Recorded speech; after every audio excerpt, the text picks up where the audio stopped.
The Fifth Wave stars Chloe Grace Moretz and is a story of a world that has been overrun by aliens referred to as others. Certain waves have occurred. These waves have knocked out various things that humans need to survive, like power, and there are a select few amount of survivors left, and one of them is Chloe Grace Moretz, and she is trying to get to her brother, who's been taken to an army base. This movie started out surprisingly not too bad. The first act of this movie, I was slightly invested. There was too much narration and a lot of exposition where people just stand around and say the plot and let us know what things are. But for the most part, the first act of this movie I actually thought was a little bit better than I was expecting going in.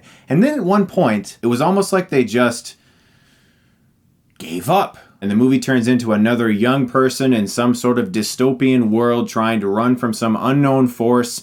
And there's a love triangle too.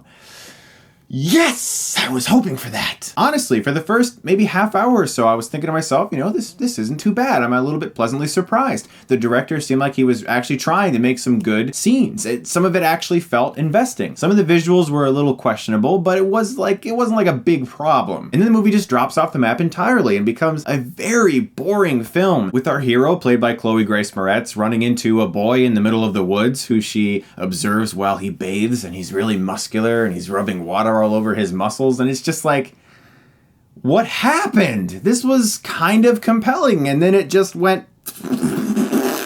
It was almost like somebody came along with a kind of cool story idea, and then they just said, hey, let's just make it conventional and like everything else. Yeah, okay. Yeah. Cha-ching! And as the movie went along, it just got worse and worse. The only way you learn about this alien force is this army captain, played by Liev Schreiber, going, here's all of the information. This is what we know, and I just want you to know that. Oh, and audience, if you're listening, I hope you are, because you need to know this.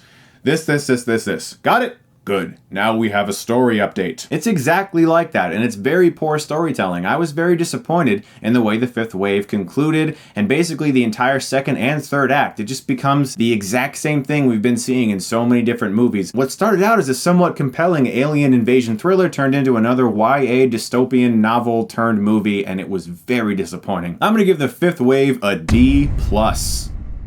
This movie was wasted potential. They could have done so much more with this story, but they just chose the straight, easy path that all of these movies have been taking over the past few years. So guys, you may have noticed that behind me is a bunch of Tomb Raider merchandise.